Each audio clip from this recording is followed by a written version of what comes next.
कल एग्जाम है और अभी तक कुछ नहीं पढ़ा, तो टेंशन क्यों लेनी, मैं हूं ना। तो चल आजा बताता हूँ एक दिन में कैसे सिलेबस को कंप्लीट करना है। जब मेरे कॉलेज एग्जाम स्टार्ट होते हैं ना, तो मैं भी अपने सिलेबस के 15 से 20 चैप्टर्स को एक रात में कंप्लीट कर लेता हूँ। तो वही टेक्निक मैं तुम्हें भी बताने वाला हूँ।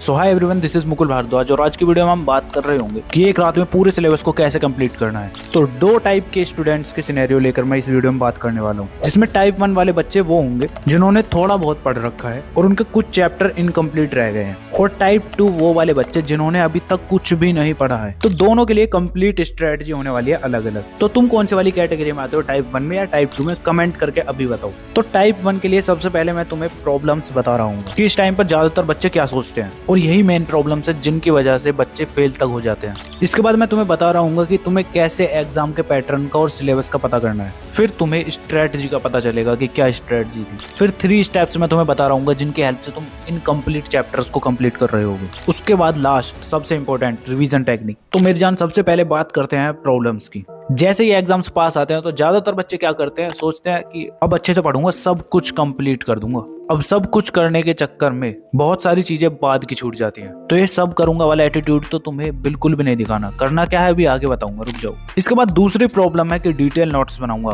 अब तो तुम्हारे पास टाइम ही नहीं है इतना, नोट्स क्यों ही बनाने हैं। अब दूसरों के नोट्स से तुम्हें स्टडी करनी है। तो इन दोनों मिस्टेक्स को ध्यान में रखना और बिल्कुल भी नहीं करना है तुम्हें, ठीक है। अब तुम कोई एग्जाम देने जा रहे हो तो उसका तुम्हें पैटर्न और सिलेबस का बहुत ही अच्छे से पता होना चाहिए। सिलेबस तो तुम्हें ऑलरेडी पता ही होगा, बट पेपर का पैटर्न भी तो पता होना चाहिए। किस टाइप के एमसीक्यूज क्वेश्चन आने वाले हैं, कितने आएंगे, किस टाइप के लॉन्ग आंसर आएंगे, किस टाइप के शॉर्ट आंसर वगैरह, ये सब। अगर तुम्हें यही नहीं पता होगा तो फिर तो तुम्हारा सिलेबस एक दिन में तो क्या 2-3 महीने में भी कंप्लीट नहीं होगा। तो पेपर का पैटर्न पता करने के लिए यार तुम्हारे पास सैंपल क्वेश्चन पेपर होना जरूरी है। अगर तुमने अभी तक बाय नहीं किया है तो कर क्या रहे हो, प्री बोर्ड चल रहे हैं तुम्हारे, बोर्ड एग्जाम स्टार्ट होंगे जब लोगे क्या, और अभी तक कंफ्यूज्ड हो कि कौन सा लेना है, तो तुम ले सकते हो ये सैंपल क्वेश्चन पेपर बुक। इसके अंदर तुम्हें 12 real field sample question paper मिल रहे होंगे, और साथ ही साथ पास्ट 5 इयर्स का ट्रेंड एनालिसिस, और उसके साथ साथ तुम्हें क्वेश्चन वाइज टाइम डिस्ट्रीब्यूशन मिल रहा होगा। तुम्हें ये इस टाइप के सैंपल क्वेश्चन पेपर मिलेंगे जैसा तुम्हारा बोर्ड एग्जाम का पेपर आता है ना, सेम टू सेम उसी तरह के। साथ ही साथ तुम्हें इंस्ट्रक्शंस मिल रहे होंगे OMR शीट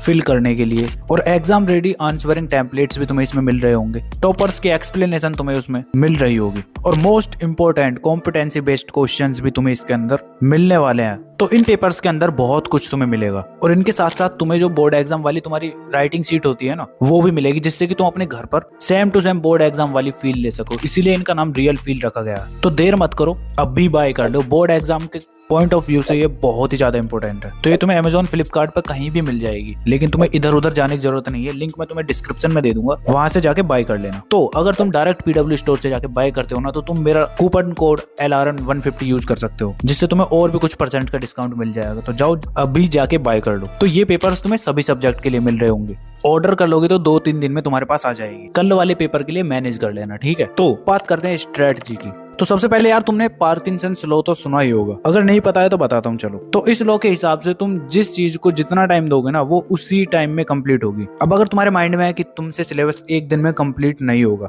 इसके लिए कम से कम 10 दिन तो चाहिए, तो तुम्हारा सिलेबस एक दिन में बिल्कुल भी कंप्लीट नहीं होगा। तो उसके लिए तुझे अपने माइंड को बताना होगा कि हाँ, एक दिन में तुम सिलेबस को कंप्लीट कर लेगा। तो स्टार्टिंग अभी से कर देनी है। कमेंट करो कि मैं सिलेबस का दी एंड करूंगा एक दिन में। तो अब सबसे पहले टाइप 1 वाले बच्चों की बात करते हैं, जिन्होंने थोड़ा बहुत पहले से पढ़ रखा है। तो तुम अब सबसे पहले कॉपी पेन लेकर बैठोगे और पूरे चैप्टर्स को देखोगे, कौन कौन से तुमने चैप्टर्स कर लिए हैं उस सब्जेक्ट। जो चैप्टर्स तुम्हारे हो गए हैं ना, उनको तुम सबसे पहले रिवाइज करोगे। ये तो सिंपल है, 2 से 3 घंटे में तुम सारे चैप्टर्स रिवाइज कर लोगे। अब बात करते हैं तुम्हारे जो इनकम्प्लीट चैप्टर्स हैं। अब इनकम्प्लीट चैप्टर्स में यार तुम्हें सारे चैप्टर्स एक साथ नहीं निपटाने हैं। तुम्हें क्या करना है, जो तुम्हारे इंपॉर्टेंट चैप्टर्स है ना, उनको सबसे पहले करना है तुम्हें। अब वो कैसे पता चलेगा, तो तुम यूट्यूब पर सर्च कर सकते हो, most important chapter for this class this subject, इस तरह से। मतलब जिन चैप्टर्स का तुम्हारा हाई वेटेज है ना, उन चैप्टर्स को तुम सबसे पहले करोगे। तो यार इनकम्प्लीट चैप्टर्स को तुम इन 3 स्टेप्स की हेल्प से कंप्लीट कर रहे होगे। तो स्टेप 1 में सबसे पहले तुम्हें 1 शॉट वीडियो देख लेनी है। अब 1 शॉट वीडियो तुम्हारी 90 मिनट से ऊपर की नहीं होनी चाहिए,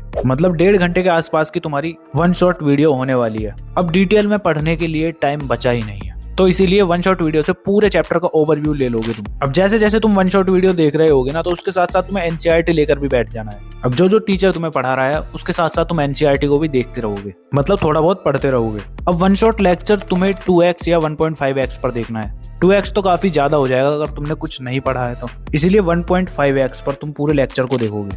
अब वन शॉट लेक्चर और एनसीईआरटी के बाद थर्ड स्टेप में तुम इंपॉर्टेंट क्वेश्चंस भी लगा रहे होगे। अब ये इंपॉर्टेंट क्वेश्चंस कौन से होने वाले हैं? तो ये होने वाले हैं तुम्हारे most repeated previous year questions, जिनको मैं तुम्हें खुद दे रहा हूँ टेलीग्राम पर क्लास 10th और 12th वालों को। 10th वालों के लिए ऑलरेडी मैंने अपलोड कर रखे हैं, तुम्हें बस डाउनलोड कर लेना है इस वीडियो को देखने के बाद। तो इन 3 स्टेप्स में तुम एक चैप्टर को कंप्लीट कर रहे होगे। तो मेरी जान, अब तुम ऐसे बच्चे हो ना जिसने अभी तक कुछ भी नहीं पढ़ा है, तो तुम्हारे लिए एक तगड़ी स्ट्रेटजी बताता हूँ। तुम्हें बस ये 2 चीजें ही करनी है, जिसके अंदर तुम्हें किसी भी चैप्टर के मोस्ट इंपोर्टेंट टॉपिक्स को ढूंढना है, क्योंकि तुम्हारे सिलेबस में 20% ऐसे टॉपिक्स हैं जिनसे तुम्हारे क्वेश्चंस हर बार की बनते ही बनते हैं। उनके हेल्प से ही तुम अपने एग्जाम में 80% 70% इजीली ले आओगे। तो अब ये इंपॉर्टेंट टॉपिक्स तुम्हें मिल कहाँ रहे होंगे? तो टेंशन क्यों लेनी, मैं हूं ना। तो टेलीग्राम पर मैंने अपलोड कर रखे हैं, वहां से जाके PDF डाउनलोड कर लेना। अब इंपॉर्टेंट टॉपिक्स को तुम कैसे पढ़ोगे? एक एक टॉपिक को तुम यूट्यूब पर सर्च कर लोगे, बस उनको अच्छे से पढ़ लोगे। उसके बाद फिर तुम इंपॉर्टेंट क्वेश्चंस को लगा रहे होगे साथ के साथ।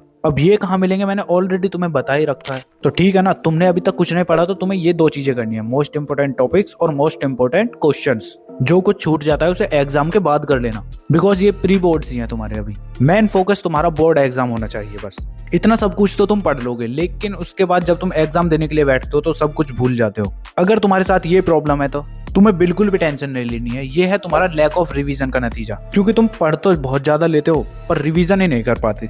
तो रिवीजन के लिए तुम्हें इन 3 टेक्निक्स को फॉलो करना है, जिसमें सबसे पहली टेक्निक है द डंप टेस्ट। अब ये क्या है? तो इसमें यार तुम्हें सबसे पहले एक ब्लैंक पेपर लेकर बैठ जाना है। जो भी चैप्टर तुमने अभी पढ़ा है या फिर पहले पढ़ा होगा, उस चैप्टर की जितनी भी मेन हेडिंग्स हैं, फॉर्मूलाज हैं, तुम्हें उस एक पेज के अंदर लिख लेने हैं। जब तुम मेन पॉइंट्स और फॉर्मूलाज को लिख लेते हो तो उसके बाद फिर तुम अपनी बुक या नोट्स जो भी है तुम्हारे पास, उनको खोलोगे और चेक करोगे कि सारी कुछ चीजें सही है या नहीं।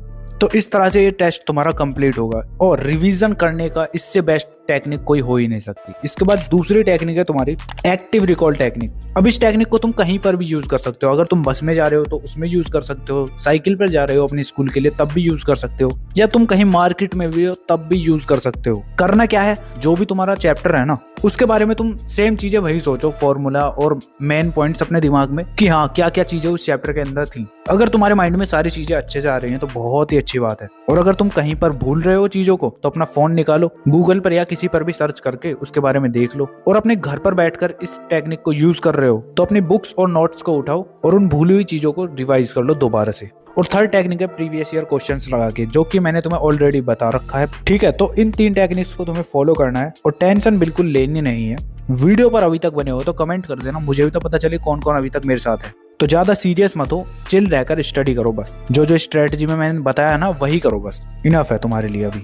तो जाओ फिर जाके अभी पढ़ लो, क्योंकि टाइम वेस्ट करने से क्या फायदा। चलो फिर मिलते हैं नेक्स्ट वीडियो में, तब तक के लिए keep studying and keep smiling.